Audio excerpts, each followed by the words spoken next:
Reciban un cordial saludo, yo soy Ciro Alfonso Amaya Osorio y en esta oportunidad vamos a hablar de generalidades del impuesto de renta del año gravable 2022 que se presenta este año 2023. Bueno, entonces recordamos que el impuesto de renta es de carácter nacional, es un impuesto directo, ¿no? Grava a la persona y coinciden en el contribuyente tanto el sujeto jurídico como el sujeto económico, es decir, quien es responsable es el mismo quien lo paga. La presentación es de carácter anual, es un impuesto periódico, es decir, en este caso el año gravable 2022, y es de carácter obligatorio para quienes están obligados a presentarlo.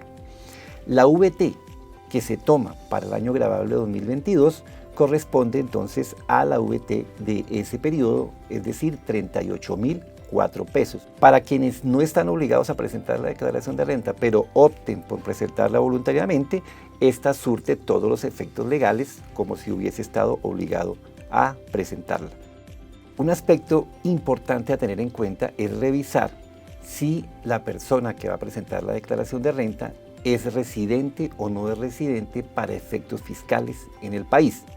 Porque una persona que sea residente pues debe declarar básicamente por sus ingresos de carácter nacional y del exterior, lo mismo en el patrimonio, mientras que un no residente tributa únicamente por los ingresos de fuente nacional y el patrimonio que tenga en el país, siempre y cuando a los ingresos que tenga no se le hayan practicado las retenciones de los artículos 407 a 411 del Estatuto Tributario.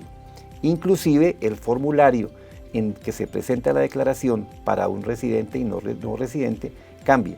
Entonces, bien importante definir si la persona es residente o no es residente para efectos fiscales.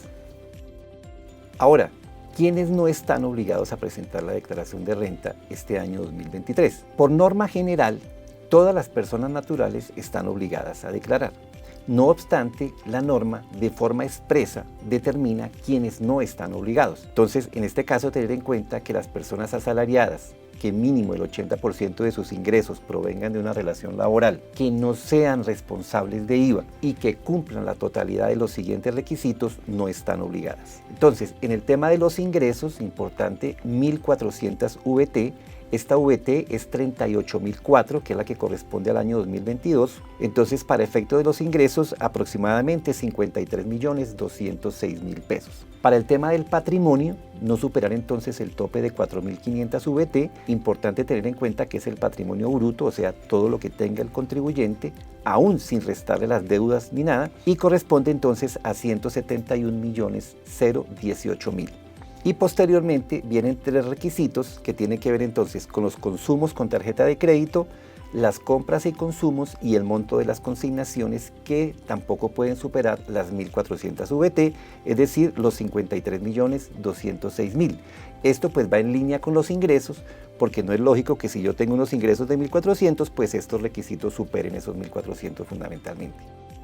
Ahora, en cuanto a los vencimientos, para este año 2023, entonces tienen inicio el 9 de agosto y van hasta el 19 de octubre. Importante tener en cuenta que se toman los dos últimos dígitos del número de cédula sin el dígito de verificación. Importante entonces identificar de acuerdo a ese orden y a esas fechas qué día corresponde la presentación de la declaración. En términos generales, ¿qué documentos se requieren para presentar la declaración de renta? Entonces, en primera instancia, pues el RUT debidamente actualizado y de otra parte, todos los soportes que contengan la información, entonces de patrimonio, impuestos prediales, vehículos, CDTs, cuentas de ahorro. De otra parte, las obligaciones o deudas que se tengan, también debemos tenerlas debidamente soportadas, entonces una letra, un pagaré, una obligación financiera. En el tema de los ingresos, ¿no?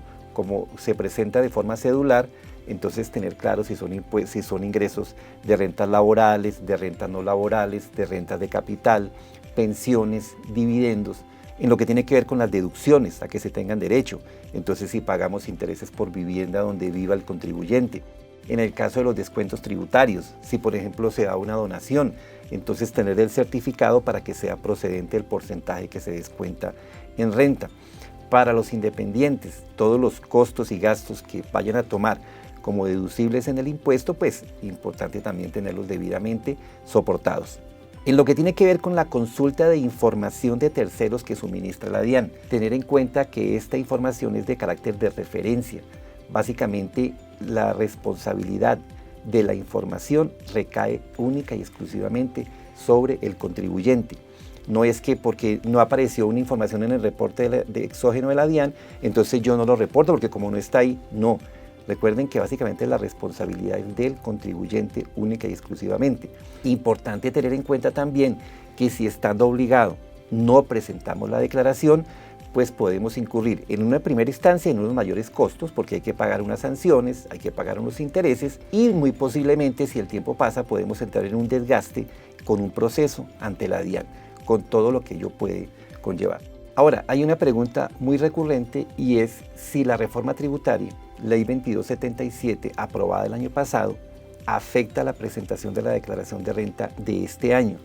La respuesta es no, porque el impuesto de renta, al ser un impuesto de periodo, en el caso de la reforma, entonces afecta este año 2023, cuya presentación se realiza en el año 2024. La declaración que se presente este año 2023 debe ser preparada con la normatividad vigente hasta el año 2022. En un próximo video hablaremos entonces de los cambios que trajo la reforma tributaria Ley 2277 en el caso de personas naturales. Hasta una próxima oportunidad.